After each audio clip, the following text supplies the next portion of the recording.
Hi, welcome to Rock, Paper, Hand Grenades. I'm Matt Connerton, and with me as always, and he is here. I was afraid you weren't going to be here this week, but I'm glad you made it. The Honorable Gary S. Hopper, New Hampshire State Representative. And you don't have, where's your hand grenade? I forgot my hand grenade. I couldn't bring it anyway. I went into Boston today, so they're not all that copacetic about. You can't bring hand grenades to Massachusetts. No. Next week, I'm going to bring a rock and some paper in case you don't have the hand grenade. So at least we have some. So you can win. Some props. Yes, we need props. You would be by default win though if you had the rock and paper. And, I know. And I had no counter. Yeah. So now I'm actually kind of hoping you don't have the hand grenade again next week. I can see why you would feel that way. Yeah. Hey, tonight we got Senator Lou D'Alessandro. I was thinking about that today. I don't know how many terms have you served? This is my 7th term in the Senate. 7th term. Yes. Well, you are a glutton for punishment, then. A glutton for punishment. Yes.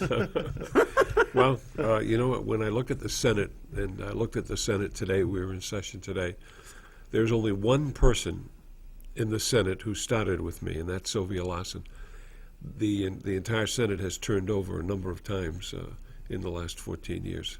And we were just counting the number of Senate presidents that have been in place. We had Clesson Blaisdell as president, Arthur Clem as president, Tom Eaton as president, Ted Gatsas as president, Sylvia Lawson as president, and our current president, Peter Bragdon. So there's been an enormous turnover in the Senate, and that's not the way it used to be. The Senate used to be pretty consistent. Really? The House turns over quite rapidly, but the Senate used to be pretty solid. But in today's world, we'll have 7 senators not running for re-election. Wow. Right. Yeah. Yeah, it's incredible, really. When you think Is about it. that just because it costs so much to run, or is it because it's so time consuming? Or? I think it's a couple of things. First of all, it's expensive to run.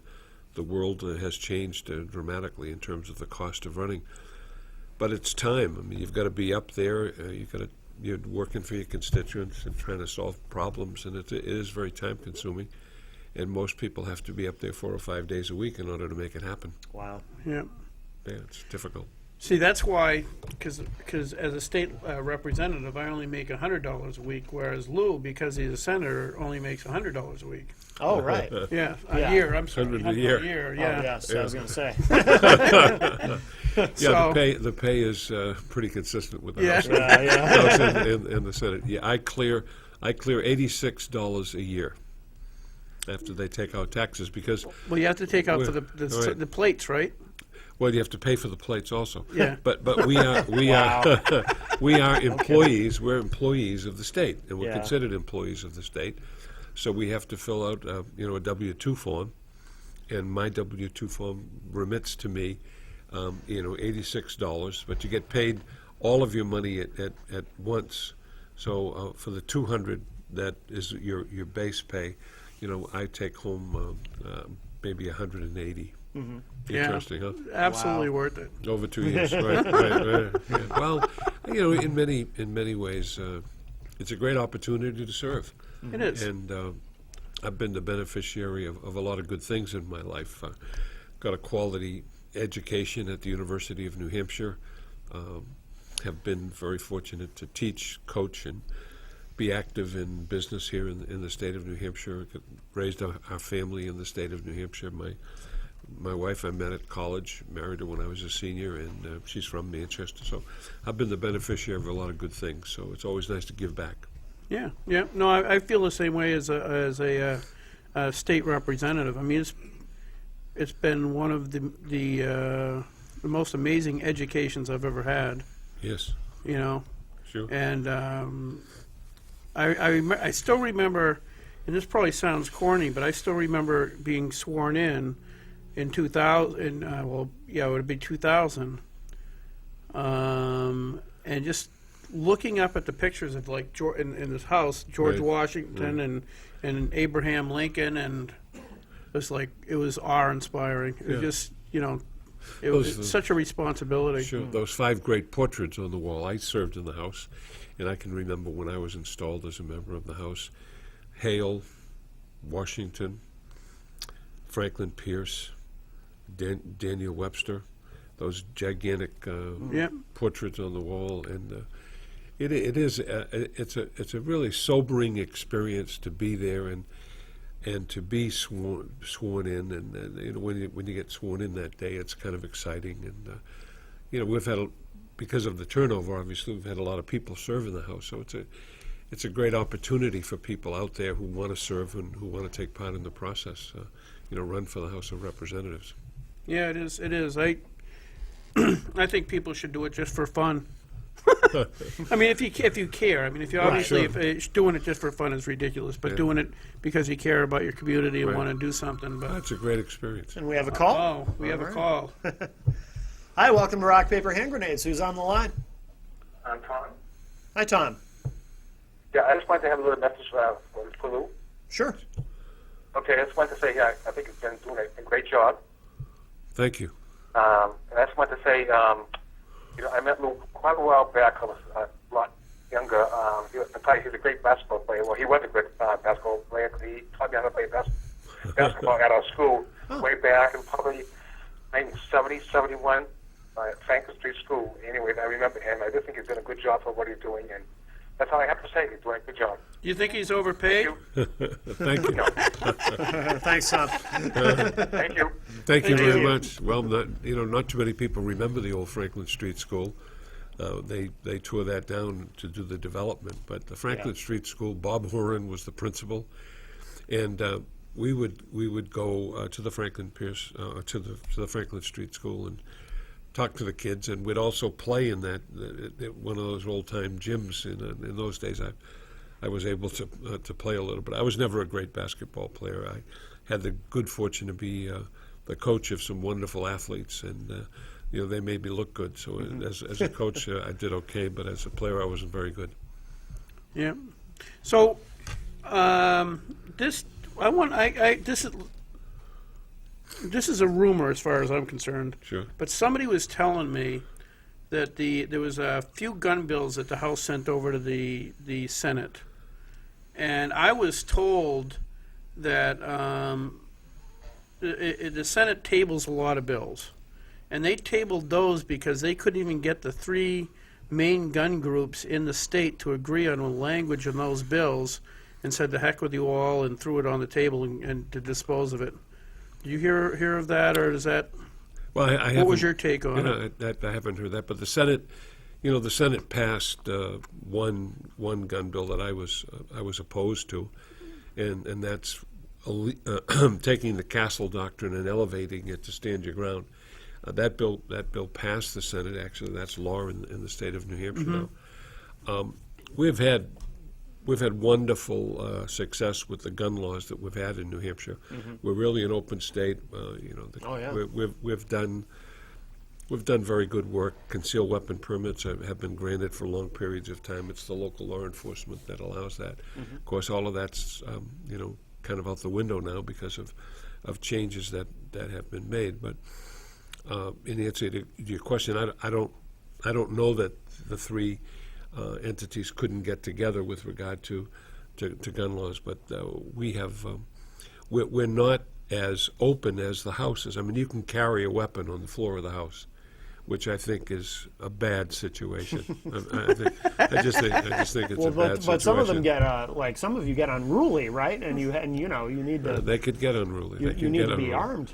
Yeah, They're armed. there's some loose cannons down there. I don't feel safe not having a gun with me, Lou. I'll tell you. Can you bring a loose cannon into the house as I well? haven't brought one yet, but Well, we're gonna. well, we had the incident where one of the members of the House was in a committee hearing and bent over, and his weapon fell out on the floor. Oh, really? Yes. That actually happened. Gary, at was a- that at a- you? at a committee- No. I didn't do this one. That actually happened at a committee Wow. hearing. Yeah, it And, was. Oh, what's his name? I picked on him so much the next day because he said he went down to give blood. right. Okay, and he he'd was- taken his jacket off, so he put his gun away, Yeah. which was in a holster, Yeah. and then he put it back in the holster, and he didn't clip it right. Right. So he leaned over to get something in the committee, and he's got this big 1911, which weighs almost a pound and a half. Yeah. It drops on the floor. Yeah. Well, I think a lot of people were shocked. Yeah, a little yeah. bit, Well, a little all of a bit. sudden there's a gun rolling on rolling on the floor of a committee hearing. Yeah, For years and years and years, and as I said, I served in the House. There were no guns allowed on the floor of the House. That didn't mean there weren't guns on the no, floor. Stretch. You know, Yeah, Stretch Kennedy. Stretch Kennedy was always armed. But but now now I'm told that there are many members of the House Yes, who that's have true. who have weapons on the floor. But they're concealed. They're not. They're concealed. right? Except when they drop out of your shoulder. They drop out of your shoulder holster. Yeah, and that you lose that concealment factor. A little bit. Yeah. Yeah, well, it's amazing. I just have to say that, and I think that the ramifications of that.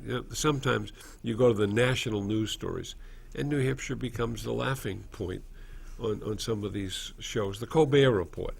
I mean, many times Stephen Colbert Oh, has he does? talked I don't about. watch him, He's so- talked about. Yeah. New Hampshire. Well, my wife loves him. Yeah, I do too. I'm a Yeah, big my- fan. oh, Yeah, yeah. yeah. Does he pick on us? He Yeah, does. well, he picks on everybody. Yeah, he picks Yeah. on everybody. But, Yeah. but he picks on us, and particularly about the guns, the gun situation. But Oh, that's funny. That actually made Colbert. That's really yes, great. Yeah. well, it's interesting, no question about Yeah, that. yeah. But as I said, I don't know any of the intricate details, but the gun legislation has been fast and furious this year, both in the House and Yes. in the Senate. There's no, I'm probably going to get the name right. See, the viewers might not know we have three primary gun groups. They had Go New Hampshire used to be the gun group in New Hampshire, which was affiliated with the NRA, and then I'm not going to get into I'm not sure exactly what the breakup was, but they had a spat and they created the New Hampshire Firearms Coalition. Was that the Dave Wheeler's group? Yeah, it could be. I think don't so. know. Yeah. And then there's another one that's, and I've forgotten the name of that one. And one of them is just like adamant, like if you don't, if they get legislation introduced their way and you amend it, they'll attack you in the next election. I remember you. Was it last week you were talking about that? Yeah, Yeah. yeah. It's just ridiculous. And then they don't cooperate with one another. So as a legislator, you're going, well, you guys might want to just go in a room and duke it out and come back and then. Well, Because if you're going to get attacked no matter what way you vote, it doesn't really matter, well, I think that's happening, and I think many legislators are caught in a bind because of that.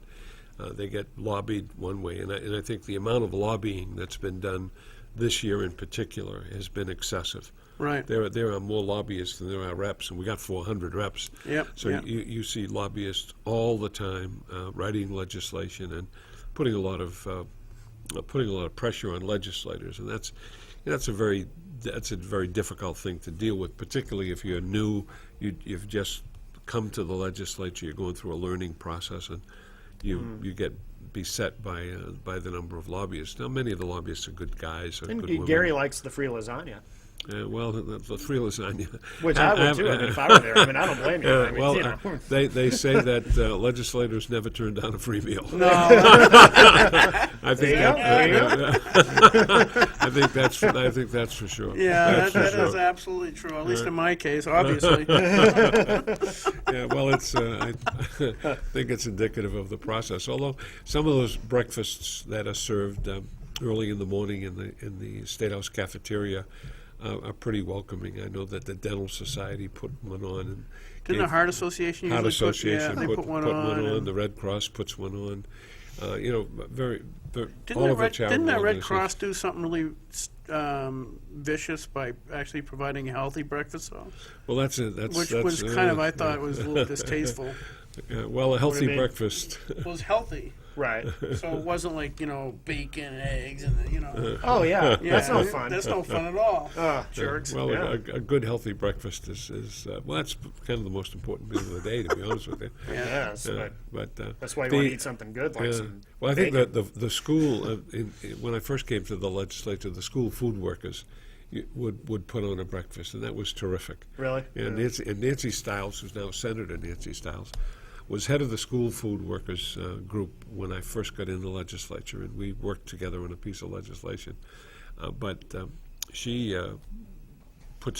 had put together some remarkable meals, and so very cool, and very good. And in those days, we were a different state when I first got into the business, and the Department of Education would put on a magnificent Christmas party. And it was really a treat. The Division of Food and Nutrition basically did the cooking, and everyone supplied little amenities. But what a wonderful Christmas party it was. And those are the kinds of things that are missing today in the legislature. And as a result, I don't think we have the camaraderie that we did in the past. That's a shame. No, I know that since I've been up there, I have become very good friends with a lot of Democrats. And some people look at you like you're, going over to the enemy's camp when you talk to them, which is ridiculous. Because I'm friends with somebody doesn't mean I don't then turn around and vote against them. Right. Right. Yeah. Well, I think a collegiality has to exist, and it doesn't mean that you're going to support the person on every issue. You're going to have your own opinion on the issues. But we can disagree without being disagreeable. Absolutely. And what we're seeing now are manifestations of disagreeability, if there is a word. I'll have to look hard at the Webster's Dictionary for that. but you just don't seem to be able to disagree with the person without them becoming an antagonist towards you, and I think that's all wrong. Now in the Senate, we have pretty good collegiality. We got some very, very good people in the Senate, and certainly they got some very good people in the House. But I think the atmosphere in the House seems to be much different this year than I've seen it in a long time. Yeah, it's pretty hostile, but Really? it's there's always a percentage of people that are hostile. Yeah.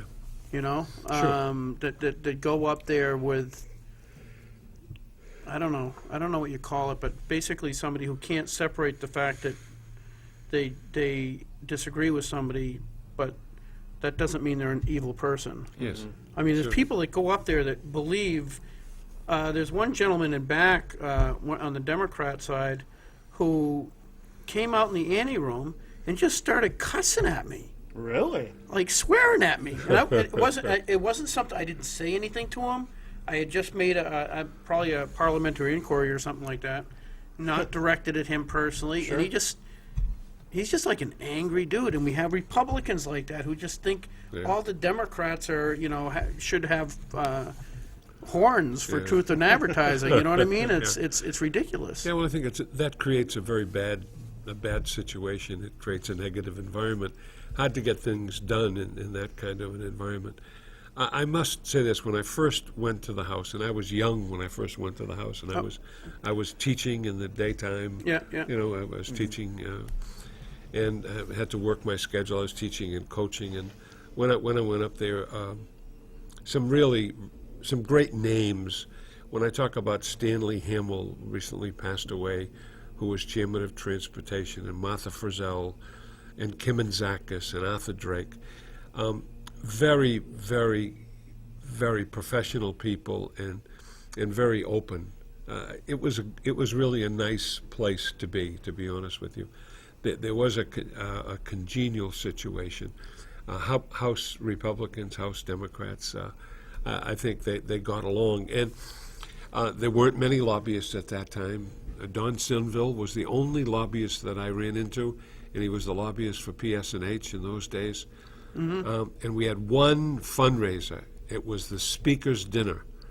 And Jim O'Neill from Chesterfield, the sort of the Baron of Chesterfield, a wonderful, wonderful guy, the nicest guy you'd ever want to meet, have one big dinner. It was attended by both Republicans and Democrats. It was really a festive occasion where you just enjoyed one another's company, and everybody, Republicans and Democrats, participated, gave the speaker the speaker's gift, and that was it. Mm-hmm. That was it.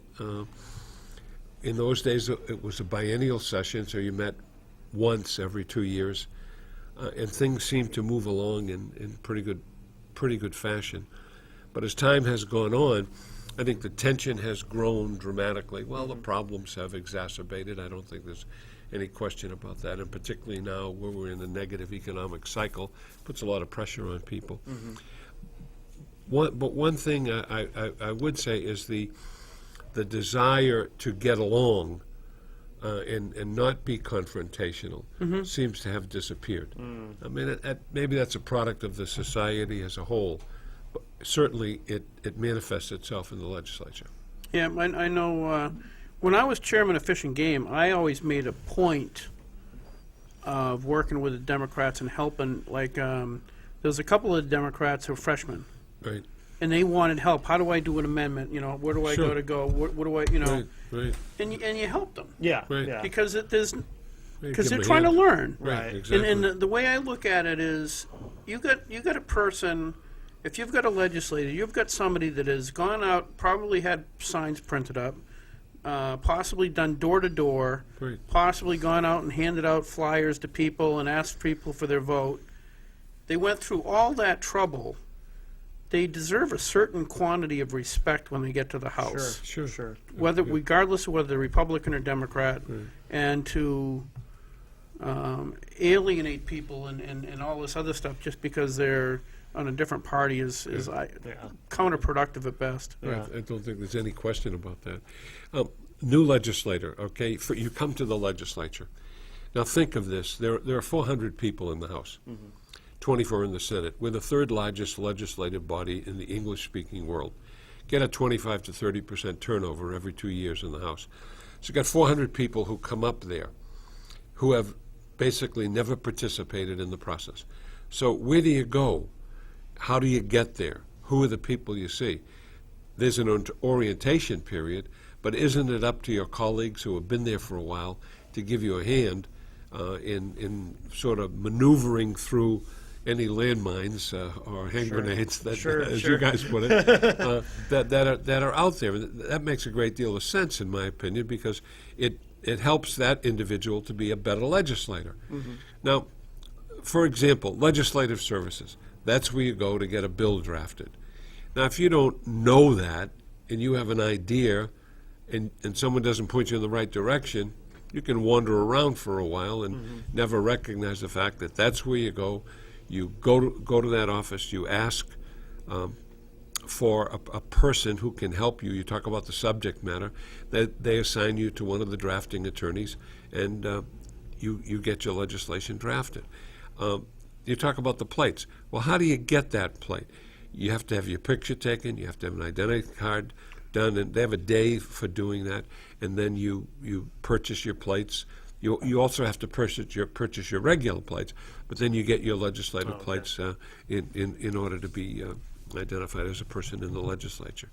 And there are so many other things. Where are the departments? Where's the Department of Education? Where's the Department of Labor? Where's Health and Human Services? Where's the Department of Transportation? Where's the Department of Safety? Who are the key people in all of these departments if you have a problem, if you've got a constituent complaint? How do you get there? And who do you talk to when you Who get do you there? talk to when you get there? I mean, all of these things should be discussed with these legislators so that they can be more effective at their job. In the House, you have large committees. They're basically 20 to 25 people on a committee. How do you serve on that committee? What about the chairman? What's the chairman's responsibility? What's the vice chair's responsibility? What's the clerk's responsibility? What do you do if someone's gun falls out? Or if they're Right. jacking? You know, don't Well, you yeah, just, right, you gotta don't know you these just things. You gotta know that, you yeah. gotta know what do you do with that gun? Right. We used to have lockers where they put their guns, but those are gone. So Well, they actually did, right? In really? Yeah. the ante room, they had a Right. locker where you're supposed to put your put your gun. gun right, and that's a little. I guess that's an unknown situation Yeah, now. yeah. But in the old days, that's where you used to put your gun. So I mean, all of those things are helpful if you want to be a better legislature. And the only way you get that information really is the orientation period, and you know what orientation periods are like. A lot of people don't pay a lot of attention. But Well, there's a lot of information. it's a really lot of quick. information to get in a short period So of even time. if they covered everything, how much you're going to absorb is. Yeah, and you need your colleagues to help you out, your seatmates to help you out, and finding your seat sometimes is pretty difficult. And how do you get a seat? Right. Do you make a request of of the speaker, and that's really who places you. And you have those 5 different sections where people Yeah. sit in the House. We're in the Senate. We have Now, assigned when you seats. were first in, did Yes. they have, somebody said at one point somebody tried mixing people up. In other words, ever since I've been up there, the majority party had sections 1, 2, possibly 3, and part of 4, or Right. whatever, depending on the quantity. And that was so when the governor came in, they saw the majority party first. It's okay. That's what I was told, and I said, Right. "Well, that's almost childish." But has anybody tried just saying the heck with that and mixing all the Democrats and the Republicans? So, Well, I think that's really up to the speaker. I know, but what I'm Yeah. asking do you know Yeah. if that's ever been tried? Not to the best of my knowledge. The guy to ask about that would be our state historian, our Secretary of State, Billy Gardner. Historian, yes. He'd give us a. He's awesome. He's a great guy. Ever since I've been around, the majority party has had sections 1, 2, 3, and of course this year you got 1, 2, 3, part of 4, part of 5. I mean, No, you no, got we don't get for 5. got 300 of the 400 members, so you're filling up that place pretty good in terms That's of going those. to switch back quite a bit. Just Well, I think we're looking at a very interesting election coming up. I think. Yes, very yeah, interesting interesting. election. Yeah, I think so. But the way you sit, it used to be before you had the automatic roll calls, that you called the roll call by county, and this is how the game was played. If you had a majority in a particular county, that's how you started the roll call. So you positioned people properly in order to so do that. it looked like there was overwhelming support for right, for A the or issue. B or Yeah, C. right, Oh, that exactly. is too funny. Well, that's the way. Think of that. Think of doing a roll call when you're calling the names of 400 people out. I did that. I think we said that on the show. My freshman year, it was somebody told me afterwards. I didn't remember it, but somebody told me after last year that it was for parental notification, which is a big bill for me. Yeah, big one. And so I yelled roll call, and people stood up and supported the roll call. And Karen Wadsworth's the House clerk. She has been since I've been up there. Yes. And she says, well, the electronics aren't working, Representative Harper. Do you still want a roll call? And I felt about this big and said, yes, I'm sorry, I do. And so she had to go through the roll call, Right, but she yeah. did it in alphabetical order because there Right. was no Right. protocol for it, and it was a long process. It's a long But it was process. really cool. Somebody was saying they could tell that it actually changed the vote when somebody actually had to be verbally accountable for Like- their vote. Right. So I was going to say, if you don't do the roll call, then it's just done by voice vote. No, Is it's a that correct? button. No, got- you have an yes or automatic no. roll call. Oh, okay. You press the green button, press the red button, and either for or against it, which the roll call, the voting stations are open for 30 seconds, Okay. and immediately it's electronically recorded and it comes up on a board. So then doing it that way, no one knows how you Right. individually voted. No, they can check later. They can check later, but they don't know in the moment. Right. So there's no Right. You aren't There's no influenced. pressure, by, in other words. You're not influenced by somebody else's Right. vote. For Oh, example, okay. Jones, how do you vote? Yay or nay? And then next name. Gotcha. Okay. And that, It's you begin pretty to impressive. Yeah. Yeah. Well, Huh. I think we call the roll all the time in the Senate. It's easy with only 24. Yeah. Call the roll all the time, and sometimes Senate presidents have started the roll call with District 24 rather than 1. So it goes backwards, okay.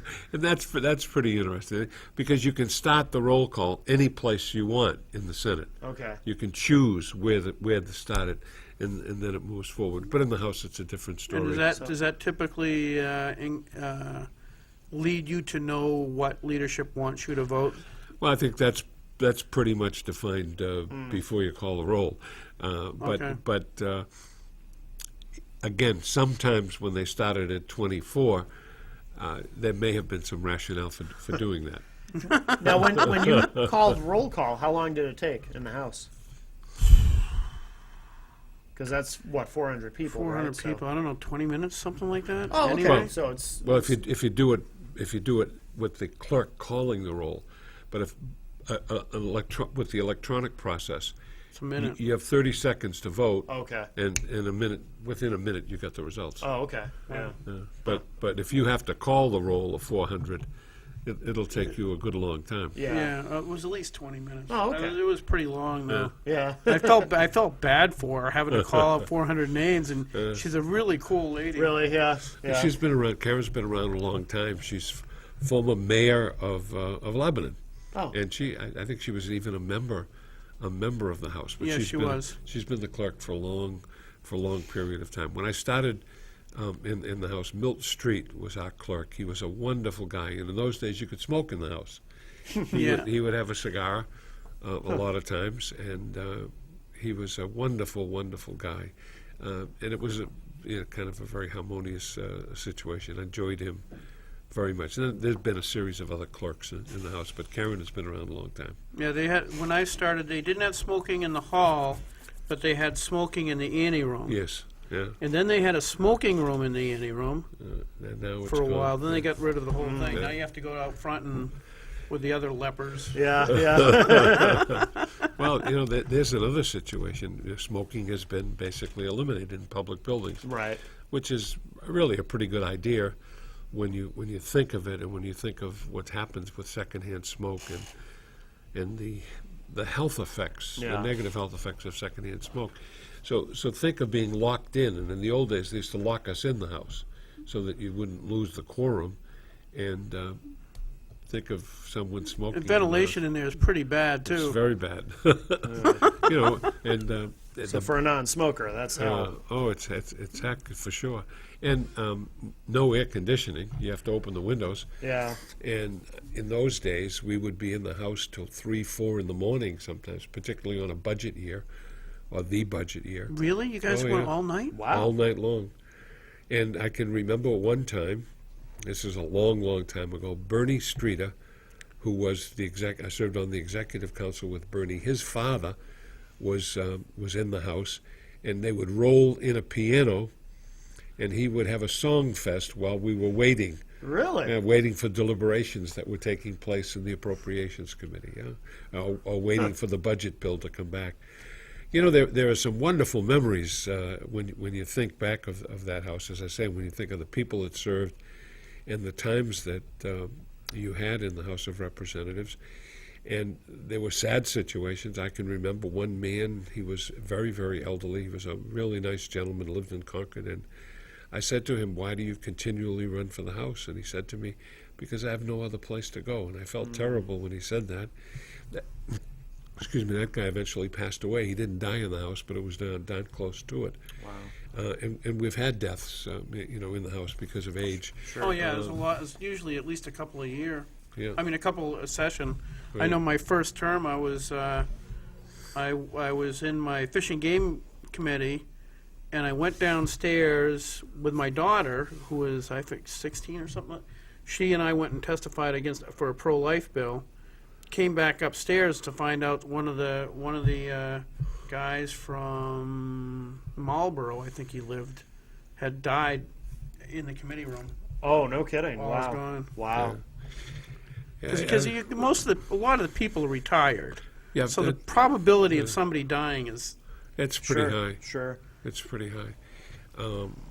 And as you say, it's usually one or two. The nurses are really good. They're very resourceful. They're always around now, and they're helping out all the time. We had a wonderful nurse when I first started in the House, and in those days she used to wear her white uniform. Oh, no way. Oh yeah, her white uniform, and she'd walk around the house, and the most delightful lady, a wonderful lady. And I said I was young. In those days, I was teaching school, and in the daytime, I had to arrange my classes so that I could make the sessions. But she would be there, and she would be taking care of the members of the House, going around, making sure that those who needed her, she was right there for them. Just a very, very, very nice person, and it was a very nice environment. It was, as I said, it was a very collegial environment, and I was new.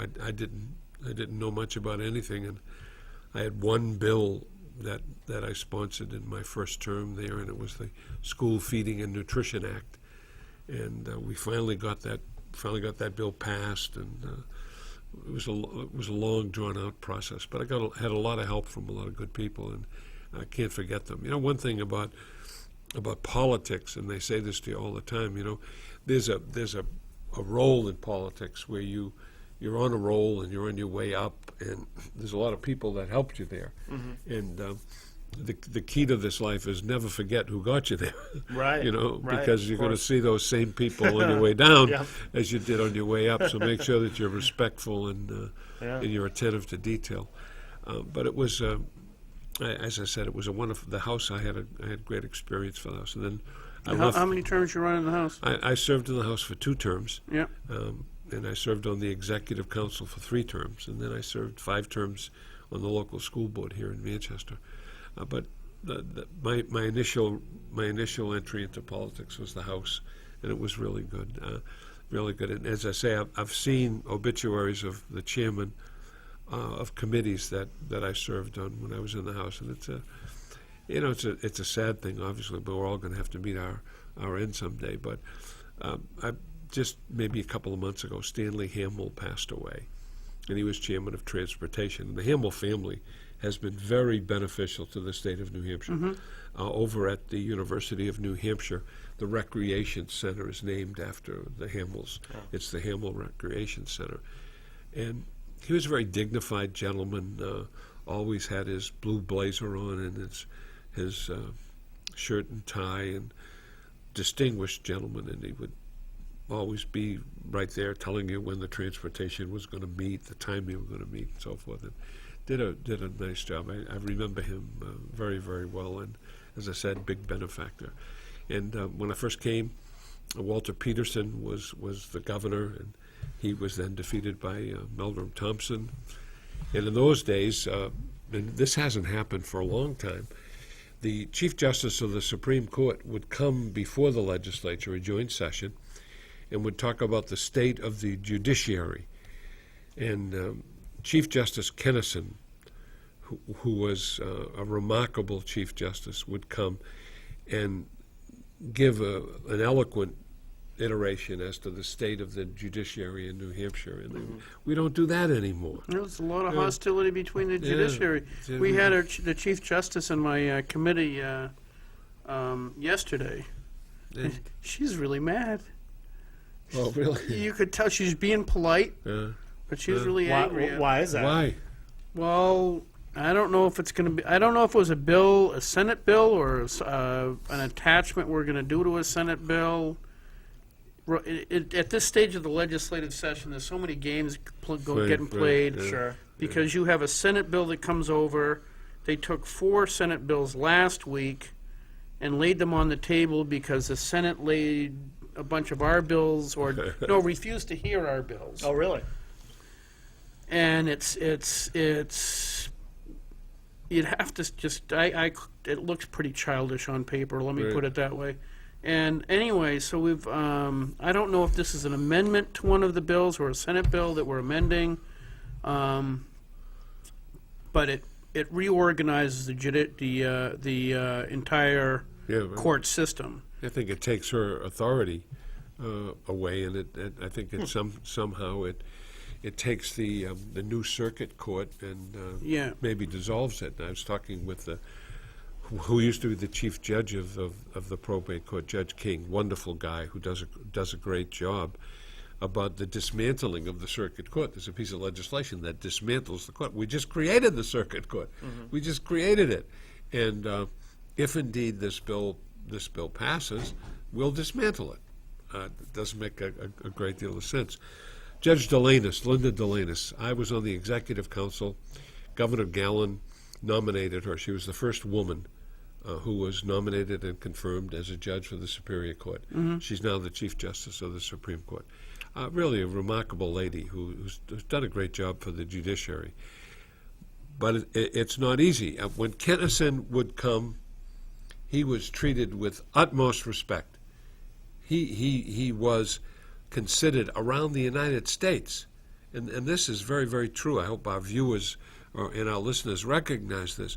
The Chief Justice of the New Hampshire Supreme Court was nationally recognized as an authority on certain aspects of the law.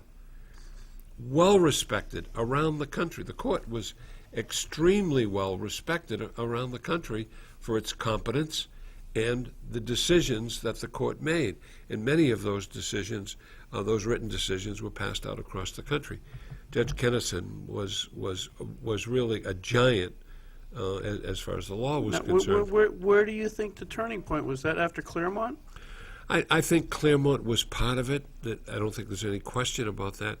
But and I'm talking about the public at large, lost respect for the judiciary when there was that inference that something went wrong and preferential treatment was given to certain people. Oh, yeah, And, right. and the Chief Justice of the Supreme Court was impeached by the House of Representatives. There was a trial conducted in the Senate, and evidence clearly indicated that there were some improprieties that took place. I think the general public said to themselves, and manifested that to their representatives, we're all supposed to get equal justice under the law. Right. That's regardless of what your station in life. And it didn't appear that was happening. And as a result of that, I think people lost confidence in the judiciary. Now, was Claremont the initial situation? More than likely, it was a case that caused great concern for everybody. The Claremont decision, not only Claremont 1, but Claremont 2, and then there's an ongoing situation. The Londonderry case is still around and could be brought back. That had a role. But I think when you lose confidence in the people that are there, it's very, very difficult to restore that confidence. I said, since I've come back to the legislature, these are the things that have happened that I think cause people great concern. We impeach the Chief Justice of the Supreme Court. We oust the President of the Senate. We oust the Speaker of the House. We force an Attorney General to resign. When do we oust the Speaker of the House? Yeah, well, this is when Speaker Chandler was really... We didn't oust him, but he didn't get reelected. He didn't get reelected. Correct. That's correct. So we had a sitting governor who was denied reelection for a second term. Those things don't happen all together. When you get those things happening over a 10-year period, you understand that there are some problems, and those problems have to be dealt with. Now, whether they're internal problems or they're external forces, you're going to have to make your own decisions about that. But obviously, when those kinds of things happen, they cause great concern amongst the public, and I think rightly so. And then they lose confidence in the Exactly. system. Yeah. They lose confidence in the system. Now, one of the confidences, or one of the things I think people are having problems with, is the growth of the state budget. Now, this term, we reduced that by something like 12%, state budget. But anyway, do you think that is going to be detrimental or a positive or a negative in this coming election? In other words, are there that many people that are upset about the cuts, or are going to be more people saying, thank you for reducing the budget because we're just getting our clocks cleaned on as far as taxes? Well, nobody wants to pay taxes. Let's make that as our basic Matt premise. does. Well, I love it. I think you I want do, it's great. Well, you want to be taxed in a fair and equitable manner, right? Right, I mean, right. those who should pay, and I think that's the way it should be. What was done to the budget, and I've served on the Finance Committee for a long time. I chaired the Finance Committee in the Senate for 2 cycles. I've been on the Finance Committee ever since I've been around. That's kind of why I wanted your opinion on that. And I think that what we did to the budget this time, in many ways, was unconscionable. We did things that never should have been done. And this growth in spending, I think that's a misnomer. It really is a misnomer. When you look at how this budget has been impacted and the negatives that have been created by the cuts, you got to sit back and say, what were we thinking of? We reduced the cigarette tax by 10 cents.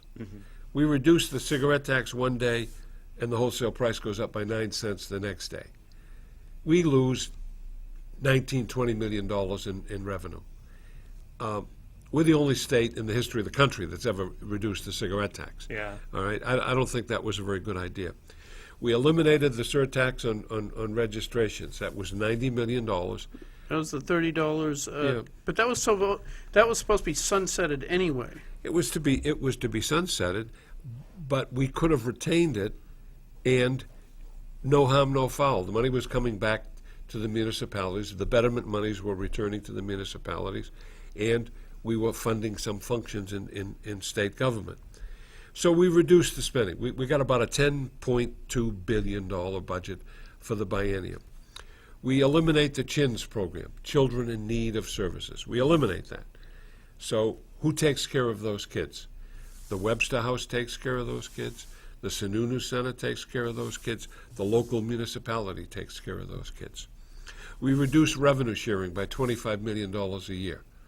Under the terms that created the business profits tax, revenue sharing was supposed to be a key ingredient. You gave up the stock and trade, you gave up the inventory tax, and in return, you got a share of the taxes.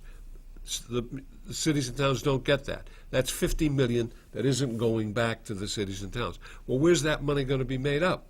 Going to have to be made up at the local level. Yeah. If you look at the funding for the university system, all right, we reduced it by $50 million. Well, somebody's got to pick up the slack. I think. Wait, just on that one, because I'm not trying to pick on you, but No, please. I think we all saw the union leader this past Sunday, the list of how much those guys are making. When they come to the legislature and cry about how little money they have, and then you look at how much money it's like somebody pointed out that New England College, when they were running a budget deficit, they were going to have to lay off a bunch of people. Right. The professors themselves got together and said, look, what we'll do is we're going to take a cut in pay so we can keep these people on. And we don't see that. I mean, the professors at UNH still got like increases in pay this time around. Well, I think UNH didn't. They're still bickering about that. There's a labor contract that's been unsettled. I think to address your point, and I think to agree with you in this context, the teachers should be teaching more in the classroom. And we should pay them. I mean, they're good quality instructors. They should be paid a good wage because we ask them to improve themselves all the time so that the kind of education they're dispensing is at the quality level. If they're not teaching in the classroom, then I think we have a gripe. Now my wife took an advanced sociology course that was taught by a teaching assistant. That should never happen. All major courses should be taught by the professors. Right. All right. Especially considering how much you're paying for that. Well, Yeah. you Those credits. and you're paying for their expertise. Yeah, I mean, exactly. that's why you major in that particular field.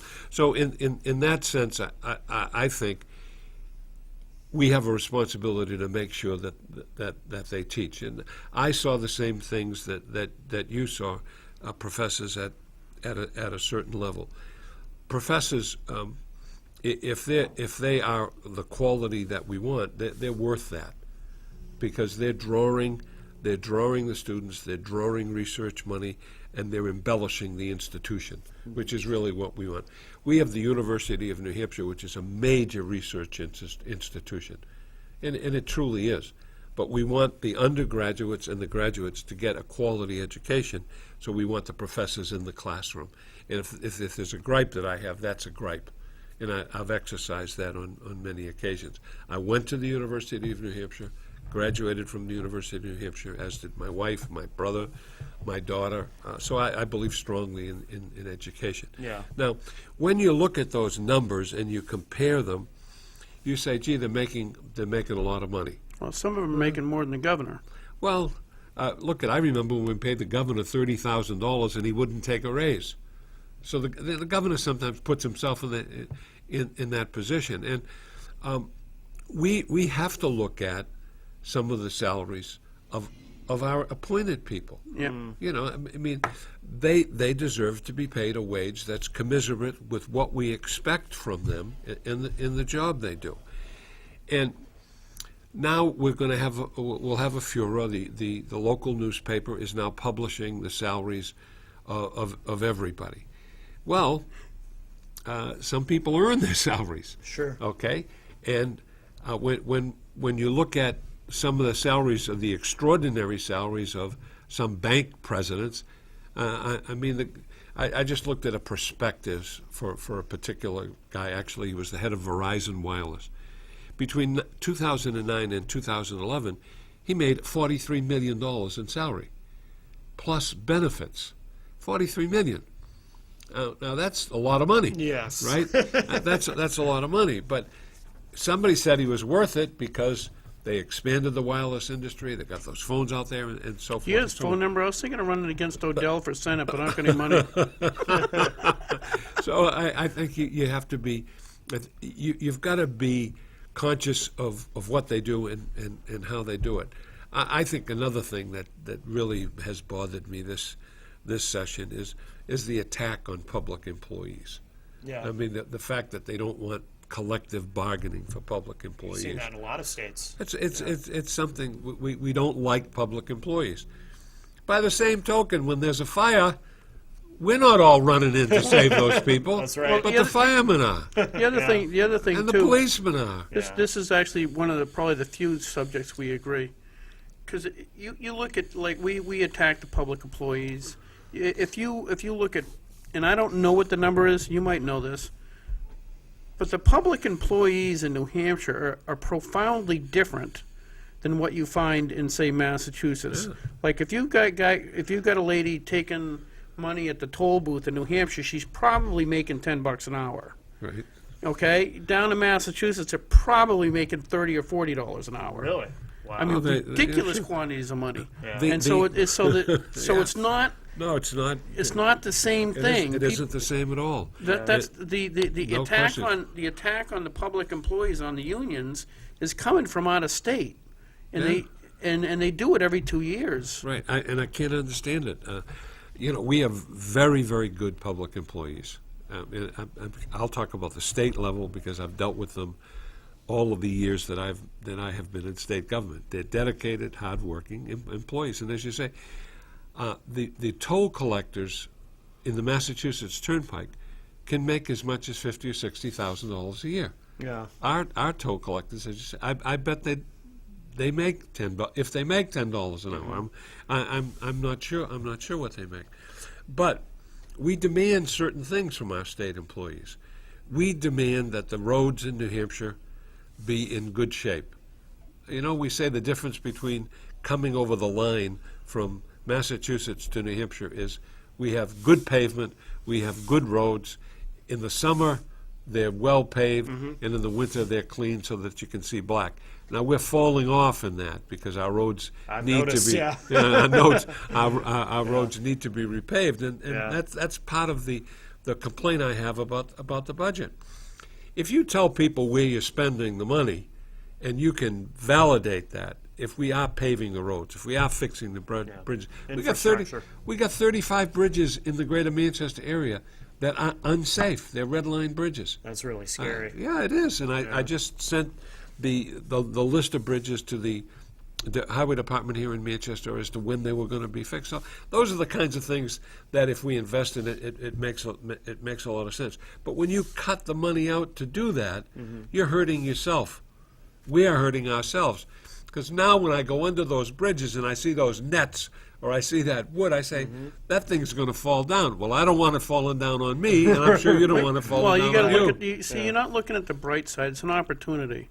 Well, No, I mean, you think if you time it right, you think of the YouTube hits you'd get if you made a nice YouTube video just as it was Yeah, falling. yeah, that's true. You know, That's a good you'd point. be Yeah. like, you'd be famous. Well, yes, I- yes. I'll save the YouTube video and leave the bridge up. Hey, Lou, Oh. thank you very much for coming on. Well, thanks for Yeah, having thanks, me. I Matt. appreciate it. Great to talk with both of you. Because, like I said, we invited Maggie and Senator Silly on to talk about their governor's race, Oh, because great. we've had Kevin Smith and Ovid. Ovid LaMontagne on, but neither of the two governor Democrats want to come on because I'm so brutal. Oh, I think that's I awful. think that's No, pretty, no. you know. So, Yeah, well, look, they should be encouraged to come on. It's an opportunity to talk with you. but anyway, so I think. we've had the other Senate candidates come on, so I wanted to invite you. Well, thanks. And thank you very much for coming on. Oh, my Yeah, pleasure. Thank thanks you. for coming, Lou. My pleasure. We'll Thank see you next week. I have no clue what I'm doing next week. Do I have a clue what I'm doing next week? That's the adventure of it. That's the adventure of it. Yes. Hey, have a good night, folks. Thanks, Bye, Matt. everybody. Thank Thank you. you.